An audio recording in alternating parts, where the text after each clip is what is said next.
हम कोई कन्हैयालाल नहीं है, कोई नुपुर शर्मा नहीं है जो अब आप आए दिन धमकी दे दें और उससे बैठ जाएं।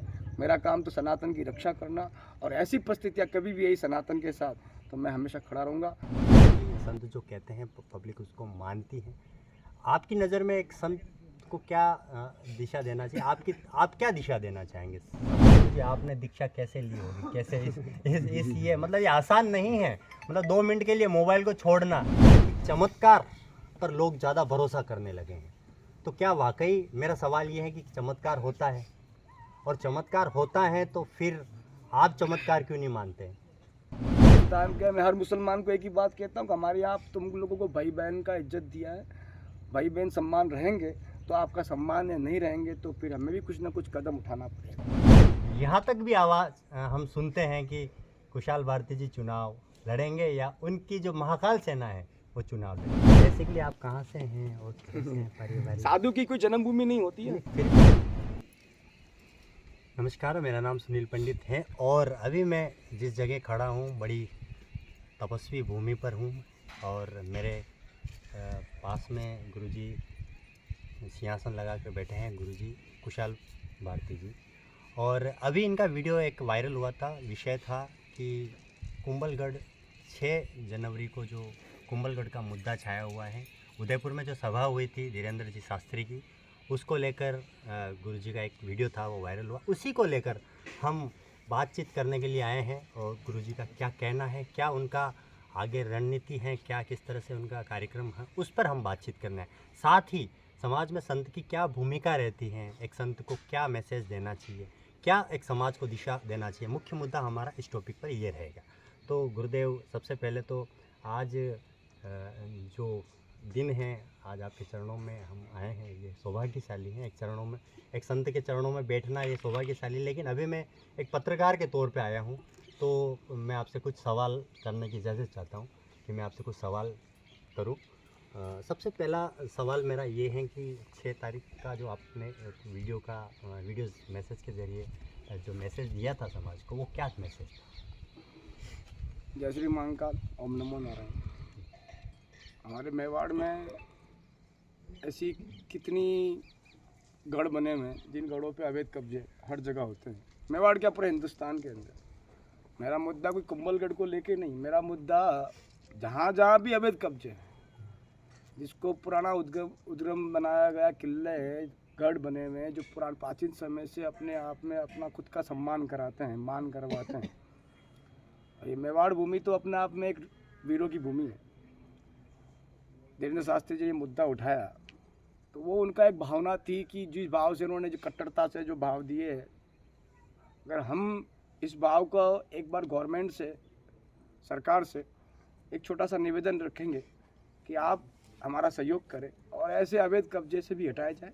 कोई ज़रूरी नहीं कुंभलगढ़, चित्तौड़गढ़, जहाँ पर भी अवैध कब्जे हैं, जहाँ जिसका स्वरूप बनना चाहिए, जिसकी महानता बननी चाहिए, जिसका सम्मान होना चाहिए, उसका सम्मान बना रहे। मैं कोई मुस्लिम कट्टरता की बात नहीं कर रहा हूँ, न कोई ईसाई कट्टरता की बात कर रहा हूँ। मेरा कोई मुसलमानों से विद्रोह नहीं कि मैं मुसलमानों की मज़ारों को हटाऊँ। मज़ार बनानी है, आप बनाइए, आपके लिए कब्रिस्तान बनाया है, गवर्नमेंट ने जो सिस्टम बनाया उसको फॉलो करें। मगर कहीं पे भी आप हिंदुत्व या सनातन को खंडन करेंगे तो हम सहन नहीं करेंगे। आज तक आप सनातन को खंडन करते आए, सभी वामपंथी लोग। जब जब कोई सनातन को खंडन करने की कोशिश की, तब कोई ना कोई एक संत ने अपना रूप स्वरूप बनाया है, और ऐसी परिस्थिति आई तो मुझे कुछ ना कुछ डिसीजन लेना पड़ेगा। तो अभी अवैध कब्जे की तो बात आप कह रहे हैं, वो धीरेन्द्र जी शास्त्री ने तो ये कहा था कि वहाँ ये इस कलर का जो है झंडा हटाओ और भगवा लगाओ, इस तरह की बात कही है। और ये तो केवल हिंदू मुस्लिम को भड़काने की बातें हैं, ये कोई उचित नहीं है। आप एक उसको अवैध कब्जे के रूप में कह सकते हैं, जो 60 साल से 70 साल से 80 साल से मज़ारें बनी हैं। आप 500 साल पुरानी मज़ार बताओ, वहाँ पर 1000 साल पुरानी मज़ार बताओ, कि 1500 साल पुरानी मज़ार बताओ कि हाँ कुंभलगढ़ में इतने साल पुरानी मज़ार है, तो उसकी महत्वाकांक्षा और उसकी मानने की जिम्मेदारी सनातन का हिंदू हर मज़ार को मानता है, ऐसा नहीं है। हमारे यहाँ मुसलमानों की हर जगह पूजा होती है, और इस मेवाड़ में कितने खान और पठानों ने अपना कुर्बानी दी है, उनकी उन सैयदों की उनकी मज़ार का पुजाना उचित है। मगर ये जो आज की 50 साल 60 साल 70 साल 80 साल में जो मज़ारें बनी है, ये अनुचित है, और ये जहाँ जहाँ भी होगी उसको हटाया जाएगा। तो कि 6 तारीख वाला जो कुंभलगढ़ का जो है उस पर क्या क्या जैसा सर मैं आप दर्शकों को बताना चाहूँगा कि कुशाल भारती जी महाकाल सेना के संस्थापक हैं और राष्ट्रीय महाकाल सेना करके इनका एक संगठन है, पूरे देश में चलता है और उनके गुरुजी संस्थापक हैं। तो महाकाल सेना का आह्वान 6 तारीख का किया गया है, तो 6 तारीख का किस तरह का क्या आह्वान किया या किस तरह का कोई आपका कार्यक्रम है या नहीं है, क्योंकि लोग ये जानना चाहते हैं। जैसे आपका वीडियो वायरल हुआ, आपके बहुत सारे अनुयायी हैं, तो उनमें एक तरह का मैसेज गया कि गुरुजी ने कहा है इस तरह से, तो वो आप क्लियर करें, क्योंकि वो उस वीडियो में क्लियर नहीं हो रहा है गुरुजी।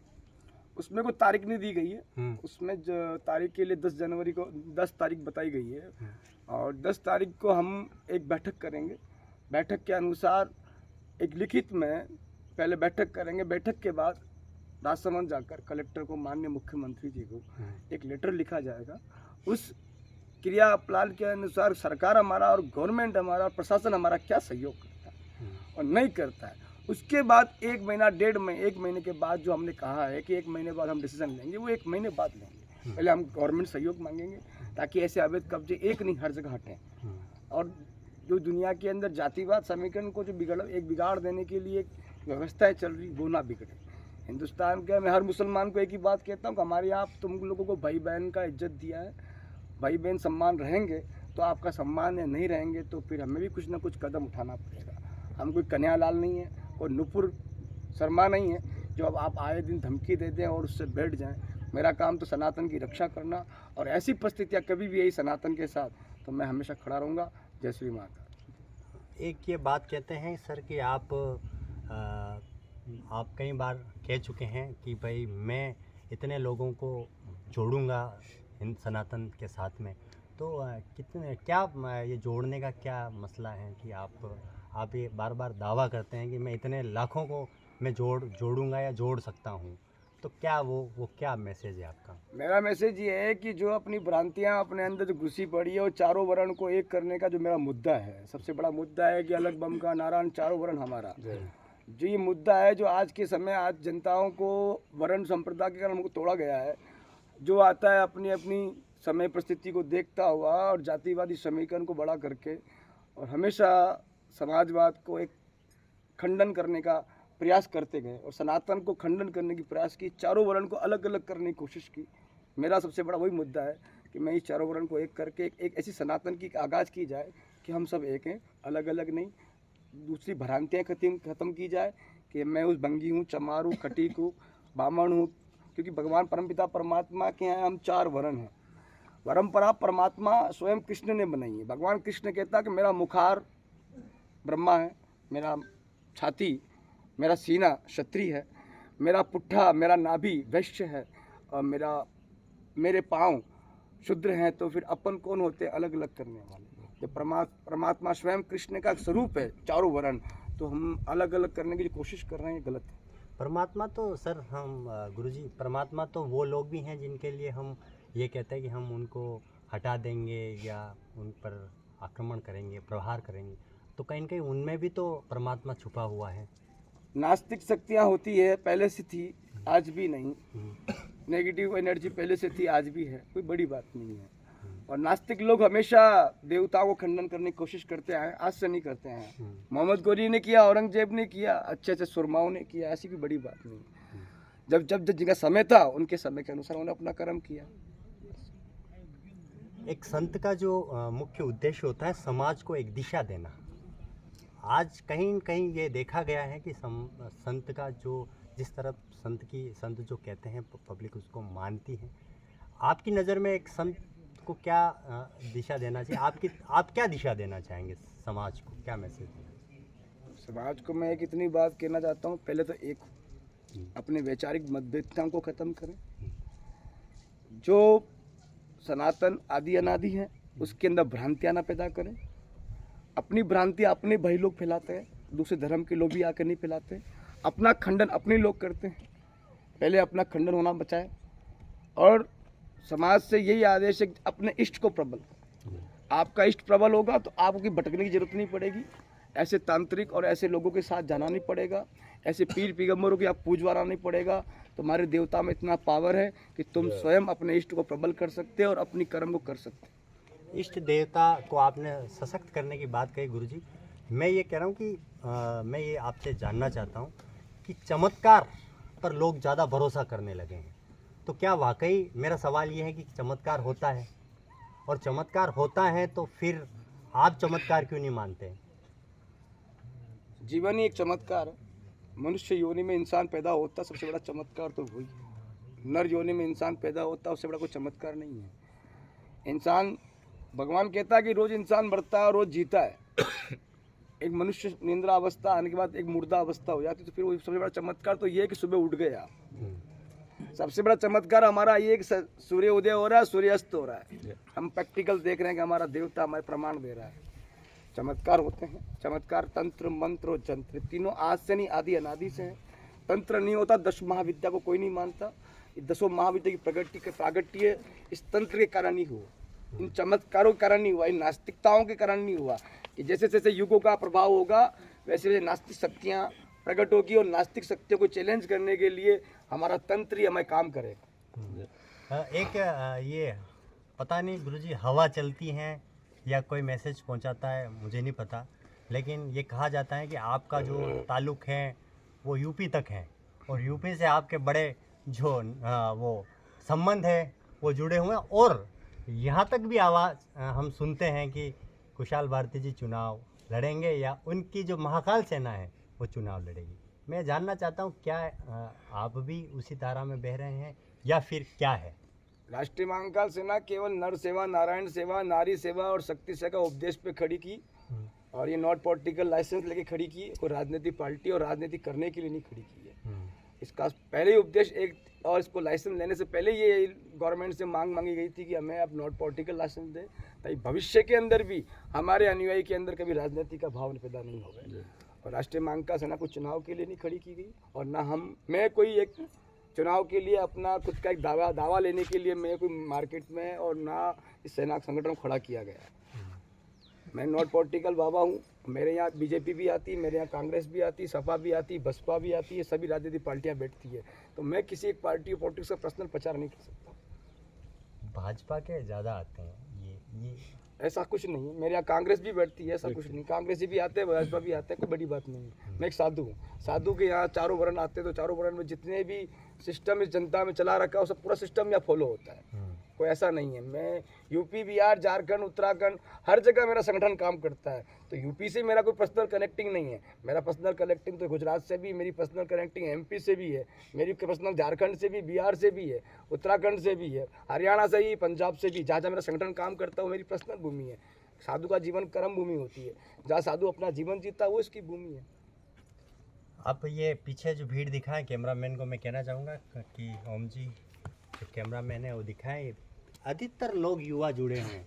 गुरुदेव, युवाओं को जोड़ने आपके आप में, युवाओं में खासे आप पसंदीदा हैं, उसकी क्या वजह है? क्या ऐसी, मतलब ऐसा क्या? वैसे तो हम कैमरामैन गुरुजी के चेहरे पर घुमाए दिखाए, गुरुजी का जो तेज है एक अलग ही हवा बिखेरता है, ये तो मुख्य वजह है ही है।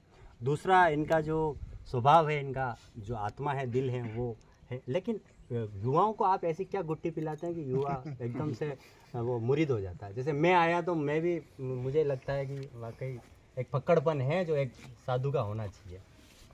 ये उन युवाओं से पूछा जाए जो उस प्रेम को और भाव को रखते हैं और मेरी बात को अंदर उतारते हैं। मैं धन्य मानता हूँ उनके माँ बाप को। वो अपने माँ बाप की बात नहीं मानते हैं, मगर मेरी बात को स्वीकार करते हैं और अपने जीवन में उतारते हैं। और अच्छी बात है, युवा आज हिंदुस्तान की 60% जनरेशन युवा जनरेशन है, और यही चेंज आ गई तो भविष्य स्वाभाविक तक हम हिंदुस्तान में बहुत चेंज ला सकते हैं। युवा में चेंजेस तो आया गुरुदेव, लेकिन युवा समझ नहीं पा रहा है कि महाराज किसे कहते हैं, संत किसे कहते हैं, और फक्कड़ किसे कहते हैं, योगी किसे कहते हैं, भोगी किसे कहते हैं। ये युवा समझ नहीं पा रहा है। गुरुजी आप समझाएं। ये सनातन का एक अलग अलग पार्ट है। योगी अलग है, जपी अलग है, मौनी अलग है। हम सब एक समान दृष्टि सबको मान लेते हैं। सबका अलग अलग कर्म लिखा है।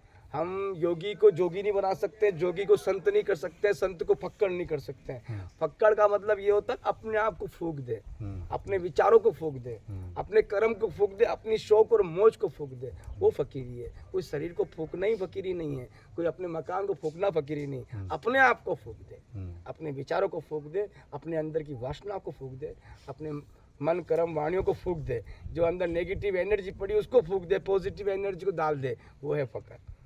बिल्कुल। संत जिसका कोई अंत नहीं हो सकता, जो आदि था अनादि है, पहले भी इसने जन्म लिया और आज भी जन्म लिया। हम लोग कहते हैं कि पूरा जन्म हो गया, मगर एक संन्यास एक ऐसी चीज़ है जहाँ पूरा जन्म होता है, बाकी कहीं पूर्ण जन्म नहीं होता है। और योगी जो योग करके, जोगी जोग करके, ये सभी अलग अलग परमात्मा ने पार्ट बनाए हैं, क्योंकि जाना है सबको वहीं है, जाना उस ईश्वर के इस निरंकार स्वरूप के अंदर ही है, मगर सबका तरीका भजन करने का अलग अलग है। ये मेरा जनता का एक ही कहने का मतलब, पहले संत के बारे में, योगी के बारे में, और जपी के बारे में, मौनी के बारे में, व्यास के बारे में, कथा व्यास ही रहेगा। उसको तुम संत की उपाधि दोगे तो वो संत नहीं कहलाएगा। संत संत होगा, विरक्त होता है, विरक्त और संत में भी अंतर होता है।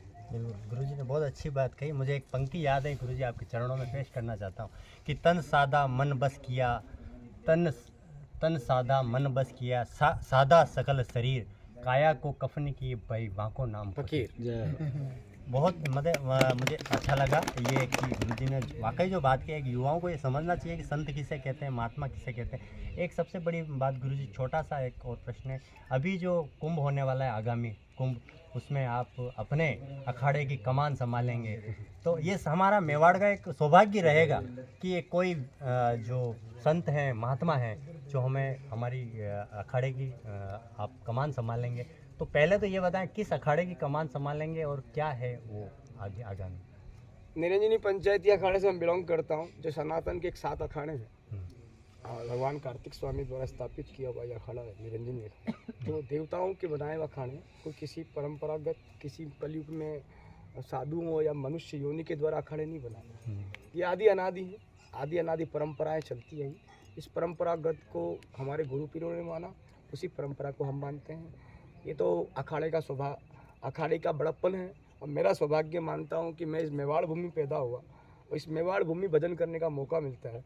और इस मेवाड़ भूमि का एक बालक जाकर उस कुंभ की शाही स्नान की प्रथम शाही करता है, और उस आगाज को करता है जो आगाज हम सोचते नहीं कि हमें भी मौका मिलेगा, मगर उस परमपिता परमात्मा गुरु निरंजन देव को धन्य है कि हमें परमात्मा मौका देता है उस पेशवाई और शाही स्नान कराने का, जो एक देवताओं का संकल्प होता है। जो परंपरा आज से नहीं, आदि अनादि भगवान स्वयं शिव ने जब गंगा, जमुना, सरस्वती, शिप्रा, त्रिवेणी नदियाँ जब धरती पर उतारी थी ना, तब भगवान शिव को नदियों ने कहा कि प्रभु आप तो हमें उतार रहे हो जनता के पाप उतारने के लिए, मगर हमारे पाप कौन उतारे, हम तो पापनीय हो जाएगी। तब भगवान ने इस शिव सन्यासी, जटल सन्यासी की उत्पत्ति की, जो सन्यास आज भस्मी रमाकर अपनी भस्मी से जब उस गंगा में स्नान करता है, तो उस गंगा के सभी पापों को धोकर उन जटाओं में बांध के लिया जाता है, ताकि वो गंगा, जमुना, सरस्वती वापस 12 साल के लिए पवित्र हो जाती है। ये है सन्यास का बहुत बड़ा अंतर। आप लोग जाते हो अपने पापों को धोने, और सन्यासी नागा बाबा जाता है उन गंगा, जमुना, सरस्वती की पाप को धोने के लिए। ये परंपरागत सदियों से चलती आई, और इस परंपरा को हमारे गुरु पीरों ने माना, हम भी मानते हैं। ओम नमो नारायण, जय श्री राम। एक जो आम जनता का जो सवाल है, जो कुशाल भारती जी को जानते हैं, गुरु जी को जानते हैं, मैं भी जब से जानने लगा हूँ, तो मैं ये जानना, गुरु जी आपने दीक्षा कैसे ली होगी, कैसे इस ये मतलब ये आसान नहीं है, मतलब 2 मिनट के लिए मोबाइल को छोड़ना मतलब हमारे लिए छटपटाना है, तो आपने तो पूरा गृहस्थी जीवन छोड़ दिया, तो कैसे ये शुरुआत हो? क्योंकि मेरा ये प्रश्न इसलिए कि वो आम व्यक्तियों का प्रश्न है, ये जानने की इच्छुकता है। कोई पिता नहीं चाहता उसका पुत्र साधु बने, कोई माँ नहीं चाहता उसकी पुत्र साधु बने। ये तो एक अंदर की विचारधारा है, और भगवान स्वयं शिव ही, और वो गुरु परंपरा जो मर्यादा बनी है वो स्वयं प्रकट होती है। अंदर एक आत्म संकल्प पैदा होता है कि मैं एक सन्यासी बनूँ, मैं एक साधु बनूँ, और फिर वो आत्म संकल्प के साथ में अपने कर्म में लग जाता है। हमारे अंदर ही बचपन में एक भाव पैदा हुआ कि यार सब घर में कोई मास्टर बनता है, लेक्चर बनता है, कोई इंजीनियर बनता है, बाबा कोई नहीं बनता, तो यार अपने बाबा बनेंगे। तो बस वो भाव लेके हमने साधु जीवन में उतरे। तो हमें पता नहीं था कि साधु जीवन में इतनी कठिनाई और इतनी परेशानी और इतने संकल्प को जीना पड़ता है। तो भी हमने कट्टरता से 12 साल मैंने फुटपाथ पे अपना जीवन जिया, समय परिस्थिति को देखते हुए, और एक जटिल सन्यासी बना। क्या जटिल सन्यास होता है, क्या है, इसको समझना है। जब तक नहीं समझेंगे तो अपना ही नहीं पाएंगे, और नहीं अपना पाएंगे तो चल नहीं पाएंगे। कि धरती पर चलना है तो अनेक प्रकार के साधक धरती पर जीते हैं, वो उनकी अलग अलग भ्रांति और अपने अपने विचारों से अपना जीवन जीते हैं। माननीय अखाड़ा परंपरा को सब निभाते हैं, मगर एक अपनी भी एक पर्सनल जीवन की व्याप्यता होती है। वो साधु अपने जीवन को भी जीता है, ऐसा नहीं। बस वो भाव मेरे अंदर आए, वो भगवान शिव ने आदेश दिया, जो मानसिक आदेश होता है। शिव सबके अंदर है, जो अपना शरीर जो बना है वो स्वयं शिव ही है। अब वो कब अपनी अंदर की नाड़ी को चेतन कर दे कि यार मुझे साधु बनना है, बाबा बनना है, विरक्त बनना है, कि संत बनना है, कि योगी बनना है, कि ये सब परिभाषा परमात्मा के द्वारा अटल है। जो साधु बनता है उसको ही पता नहीं होता कि मैं साधु बनूंगा क्या। ये सब लिखा हुआ है विधाता के हाथ में। एक सन्यास ऐसा जन्म है जो प्रागट्य है, और स्वयं परमात्मा ही उसको जन्म देता है।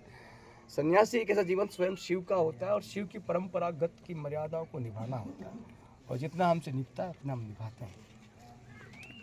दुनिया का वैसे वसुधैव कुटुंब आपका अपना, ये पूरा संसार ही वैसे आपका है, हमारा परिवार ये पूरा परिवार है। लेकिन बेसिकली आप कहाँ से हैं और कैसे हैं परिवार? साधु की कोई जन्मभूमि नहीं होती है, फिर भी हम मतलब एक हम तो अब आपका हमारा अपना कलेजा मानते हैं, लेकिन फिर भी तो भी नहीं, मैं इस बारे में बात नहीं करूंगा कि साधु अपनी जन्मभूमि कभी नहीं बताता है। साधु की जन्मभूमि उसका कर्म भूमि, उसकी जन्मभूमि होती है। जहाँ वो कर्म करता है वो उसकी भूमि है। क्योंकि जब वो परिवार को छोड़ता है, जब माँ बाप परिवार दुनिया की सभी मर्यादा खत्म करके एक नया जीवन जीता है, और फिर ये जनता उसको प्रेम देती है, तो उसका परिवार क्या हो गया? जनता होगी ना, यही परिवार। तो फिर कितने साल पुरानी बात हो गए? 22-23 साल हो गए। 25 साल चल रहा है संन्यास को।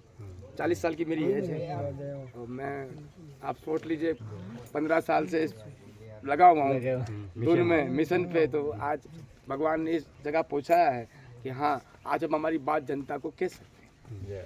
एक युवा भी सोचता है कि आपकी तरह बनना और आपकी तरह आना। कई बार लोगों को लगता है कि नहीं यार मैं भी साधु बनूँ, कई सारे युवाओं को लगता है, तो लेकिन आसान नहीं है। लेकिन उन युवाओं को क्या आप मैसेज देना चाहेंगे कि भाई जो इस महाराज जो जैसे गुरु जी जो इस जगह आना चाहते हैं, उनको पहले अपने आपके इष्ट को प्रबल करें, जिसके प्रति आपका दृढ़ विश्वास है।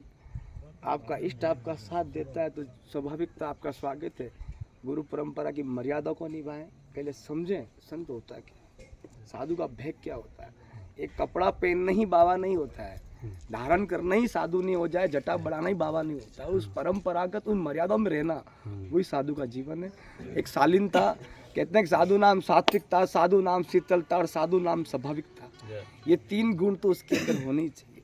ये 3 गुण उसके अंदर हैं। उसका स्वभाव ऐसा होना चाहिए कि वो हजारों पब्लिक को भी अपना बना ले। इतनी शीतलता होना चाहिए, एक बर्फ भी उसके सब ठंडा पड़ जाए। और सरलता इतनी होनी चाहिए कि कहीं भी जाकर किसी भी माहौल में ढल जाए। तो उसका जीवन है साधु जीवन, बाकी कोई मतलब नहीं। साधु बनना हाँ बड़ी बात नहीं है। एक मार्केट में जाओगे 2 रुपये कपड़ा मिलेगा, पहन लोगे, बाबा बन जाएंगे। जनता बेचारी मासूम है, आके दोग लगेगी, प्रणाम लगेगी। सनातन है, सनातन हमारा इतना सरल है, कोई भी भगमा पहन लेता है और उसको बाबा मान लेते हैं। सबसे बड़ा सरल सनातन है। आज हिंदुस्तान में कोई गुंडा बनता है, कांड करके आता है, देखता है क्या करूं यार, भग जाते बाबा जी बन जाते हैं। मैं उनको कहता हूँ बाबा बनना है तो सीना तान के बनो, कोई घबरा के मत बनो। माथे पे से चढ़ गया कि गलत काम कर दिया तो हम साधु बन गए, तो इसे बाबा नहीं बनना है। बाबा बनना तो उन माँ बाप को तुम छोड़ के आते हो तो कुछ सोच के आते हो। एक सन्यासी बनता है 7 पीढ़ी को तारने के लिए, और वही सन्यासी कांड कर जाए तो 7 पीढ़ियों बर्बाद कर दे। तो ऐसा सन्यासी बनना ही नहीं। बनना तो 7 पीढ़ी को तारने के लिए, तो सन्यासी बनना। बाकी तो आप जैसे ग्रस्त जीवन को जी रहे हैं, बड़ा सुंदर जी रहे हैं, उस ग्रस्त को निभाएं, और अपने माँ बाप अपनी मर्यादाओं में रहें, और अपने इष्ट को प्रबल करें। जो अपने सबसे बड़े पिता महादेव घर में विराजमान है, पिता तुल्य, और माँ तुल्य माँ पार्वती घर में विराजमान है, उसकी तुम मान सम्मानता और इज्जत कर रहे हो ना, उससे बड़ा कोई ईश्वर नहीं, उससे बड़ा कोई इष्ट नहीं, उससे बड़ा कोई प्रबल नहीं। कि वही वो ज्ञान की ज्ञानेंद्रिया है जो आपको बचपन से आपके बॉडी में एक्टिव कर देती है कि ये भगवान है, कि राम है, कृष्ण है, ये माता है, पिता है, काका है, चाचा है। बाकी कोई आके नहीं बताता है आपको माँ बाप के अलावा कि ये परिवार के संबंध है, और सबसे बड़ा संबंध वही है। उस संबंध की परंपरा को जो निभा रहा है उससे बड़ा ग्रस्त भी नहीं और उससे बड़ा कोई विरक्त नहीं। तो हमने गुरुजी से बात की, तमाम सारे सवालात जो आम लोगों के थे, आम अनुयायियों के थे, भक्तों के थे, हमने पूछ लिए। फिर भी अगर आपके कोई सवालात हैं तो कमेंट्स बॉक्स में लिखिए। शुक्रिया, धन्यवाद, जय मेवाड़।